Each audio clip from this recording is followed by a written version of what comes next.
Welcome to Talk Tickers. Today we are looking at what is really the end of an era. We're breaking down a deal that effectively shifts the stewardship of nearly 28,000 acres of Hawaiian land. And look, on the surface, this is just a financial headline.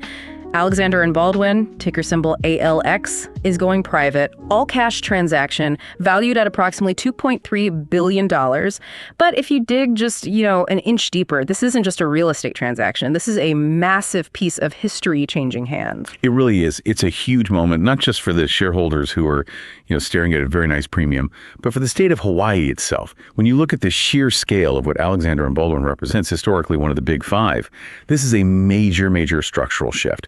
We're talking about a company that's defined island commerce for over 150 years, moving into the, let's say, shadows of private equity. And that shift from public to private is what we really need to unpack today. So just to set the stage for everyone, this news dropped on Sunday, January 25th, 2026. The headline number is that A&B is being acquired for $21.20 per share. That's a roughly 30% premium over where the stock was trading before the announcement. Which, let's be honest, usually signals champagne time for investors. Usually. But the reaction here is, well, it's complicated. You've got a massive premium, a historic portfolio, and a very specific group of buyers. So walk us through the mechanics first. Who exactly is writing a check for $2.3 billion? It's not a single checkbook, and that's the first strategic wrinkle here. The buyer is an investor group, so it's a joint venture. You have Blackstone Real Estate, the global heavyweight. We know them, right? They're the largest owner of commercial real estate in the world. Then you have DivcoWest, which focuses on innovation markets. But the third piece is, I think, the most critical for the optics of this deal. MW Group. MW Group is the local angle. Yeah, exactly. They're a Hawaii-based commercial developer. And frankly, they are the local face of this whole acquisition. Blackstone brings the massive capital and the global reach. I mean, they already own the Grand Wailea, the Ritz-Carlton Kapalua, Turtle Bay. So they're no strangers to Hawaii. Mm-hmm. But high-end resorts are very different from what A&B owns. MW Group provides that boots on the ground legitimacy. It feels like a very deliberate pairing. You have the deep pockets of Blackstone, but you put MW Group out front to say, hey, we're locals, we understand the islands. Yeah.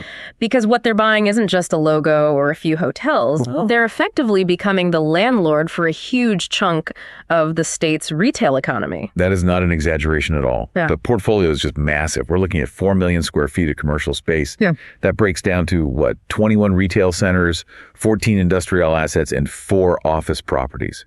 If you live in Hawaii, you probably shop or work or park at an A&B property multiple times a week. They're the largest owner of grocery-anchored shopping centers in the state. And grocery-anchored retail is usually considered recession-proof, right? It's the defensive backbone of real estate. People always need to eat. But while the shopping centers pay the bills, the real controversy, or at least the sensitivity, lies in the land itself. They're acquiring 146 acres of ground lease assets and a total land holding of over 28,000 acres. That number, 28,000 acres, is staggering. It's hard to even visualize. And I think that's where the history comes in. You cannot talk about Alexander Baldwin without talking about where that land came from. This company wasn't started as a strip mall developer in the 1980s. Far from it. To understand why this privatization matters so much, you have to go back to 1870. The company was founded by Samuel Alexander and Henry Baldwin, who were sons of missionaries. They didn't start with shopping centers. They started with sugarcane on Maui. They were the original Big Five. Okay, let's unpack the Big Five for a second. Because if you aren't from Hawaii or you haven't studied the territorial history, that term might just sound like a basketball lineup. What did being in the Big Five actually mean? In the territorial years of Hawaii, before statehood, the Big Five were... they were a virtual oligarchy. These 5 corporations controlled almost every aspect of the economy: sugar, shipping, banking, insurance.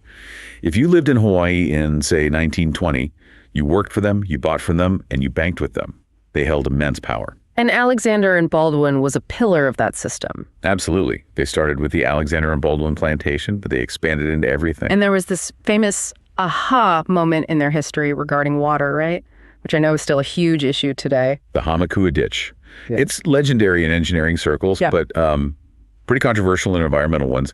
Samuel Alexander realized they had all this fertile land for sugar, but it was dry. Meanwhile, miles away in the Halekulekala rainforest, there was plenty of water. So in the 1870s, they built a 17-mile aqueduct to divert that water. In the 1870s, that sounds like an incredible feat. It was an engineering marvel at the time. But it also established their control over water rights. They were devoting water from natural ecosystems to fuel industrial agriculture. That decision set a precedent of private control over public resources that remains incredibly sensitive to this day. It's fascinating how a decision made in the 1870s about water is still rippling through a deal in 2026. So they go from sugar barons to what we see today. How did that pivot happen? It was a slow, pretty painful evolution. For a long time, they were synonymous with sugar and shipping. They owned Matson Navigation for decades before spinning it off in 2012. But as global ag economics changed, sugar just became less viable in Hawaii. Labor costs, shipping costs. They closed their last sugar mill in 2016. That was truly the end of an era. It was. Then they sold a huge chunk of their agricultural land to Mahi Pono in 2018. So they effectively transformed from an agricultural giant into a commercial real estate investment trust, a REIT.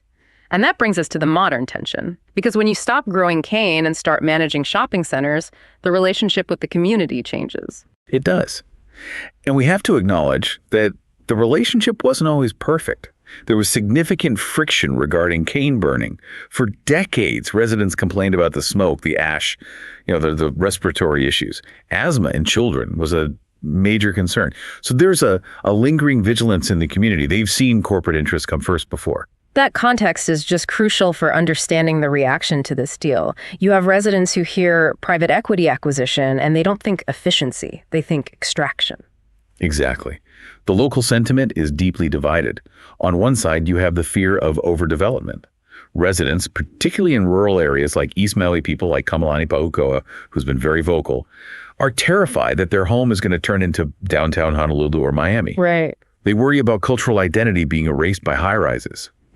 The concern is that a private company, accountable only to its investors, might be more aggressive in developing those 28,000 acres. Right, because a public company has to answer to the public every quarter. A private company can do things in the dark. But then you have the counter argument, right? Mm-hmm. You have local business owners who actually feel okay about this because of that MW Group connection. That is the stabilizing factor. There are local voices, business owners, even survivors of the Lahaina fire like Chelsea Kent Unterman, who've come out saying they trust MW Group. They cite MW's history of giving back, claiming over $20 million in donations. They see MW as a better steward than some faceless conglomerate. And the investor group has made specific promises to try and calm the waters. They're not just saying, trust us. They're putting some things in writing. Right. They pledged to retain the Alexander and Baldwin name. They're keeping the Honolulu headquarters. They're keeping the local management team. And importantly, they've pledged $100 million in capital investments to upgrade the existing properties. That's the carrot. They're saying we aren't just buying it to milk it, we're going to invest in it. But let's be real, and I want to touch on the employee perspective here. When a company goes private, there is always anxiety. We saw some chatter about the typical synergy playbook. It's the standard operating procedure for M&A. When you have a privatization, especially with private equity, employees naturally worry about headcount analysis. Is a restructuring coming? That transition from public to private creates opacity. Residents and employees alike are worried about backdoor deals because they won't have the visibility of quarterly public filings anymore. Transparency is the price of privacy, I guess. Let's switch gears and talk about the money. We are talk tickers after all. We need to look at the numbers. Is $21.20 a fair price? That is the billion-dollar question. To answer that, we have to look at the multiples. The deal implies a 17.6x multiple on the 2026 consensus funds from operations, or FFO. Okay, pause there for a second. For the listener who follows tech stocks but maybe isn't deep in REITs, explain FFO. Why aren't we just using a PE ratio? Great question. In traditional companies, you look at net income. But in real estate, accounting rules force you to depreciate your assets, your buildings, every year, which reduces your reported income. But a well-maintained building usually appreciates in value. So net income makes real estate companies look poorer than they are. FFO adds that depreciation back in to give you a true picture of the cash flow. It's the gold standard for REITs. Got it. So FFO is the real cash engine. And you said the multiple is 17.6x. That number, is that good, bad, average? It sits right in the middle. Shopping center REITs usually trade around like 12.7x, while industrial REITs, warehouses, logistics trade higher, around 19.1x. Since A and B is a mix of both, landing at 17.6 seems mathematically fair. Citizens, the analyst firm, views it as fair value given the geographic constraints. Growth in Hawaii is hard. It's a finite market. But not everyone agrees, right? I saw that Johnson Fistel is investigating the board. Yes, the shareholder rights investigation. This is pretty common in these types of deals. The argument is that the board might have breached their fiduciary duty by not shopping the company around enough. Some analysts had a price target of $24 a share. So if you're selling at $21.20, are you leaving nearly $3 a share on the table? That's a valid question. But on the flip side, the stock was trading way lower before this. A 40% premium is hard to vote against if you're a regular shareholder. Precisely. If I'm holding the stock at $15, $21.20 looks pretty good. And the analysts at Citizens noted there probably weren't any other competing bids. It's a niche asset. Hawaii requires a specific kind of buyer. This isn't happening in a vacuum, though. This feels like part of a larger trend we've been watching in the second half of 2025. It is absolutely a trend. We are in the middle of a private equity scoop-up. Just look at the last 6 months. Plymouth Industrial REIT got acquired. Southerly Hotels went private. City Office REIT, same thing. Why now? What is triggering this wave? It's an arbitrage on valuation. Public markets have been discounting real estate assets. Many of these REITs were trading below their net asset value.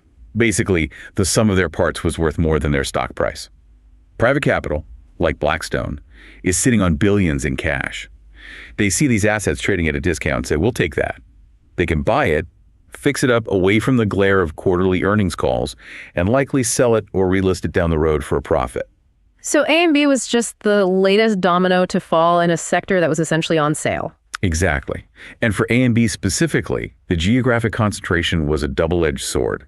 It gave them a moat, but it also capped their growth. Private ownership might actually allow them to be more aggressive or more patient with development than public shareholders would tolerate. It's interesting you say patient because that connects right back to the fear of the residents.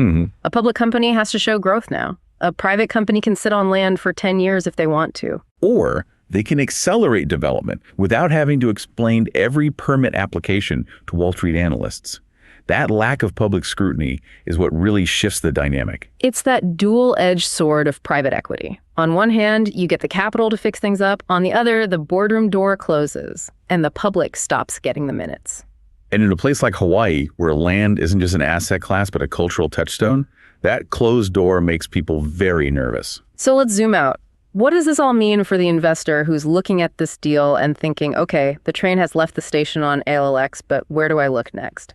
Well, practically speaking, the deal is expected to close in Q1 2026.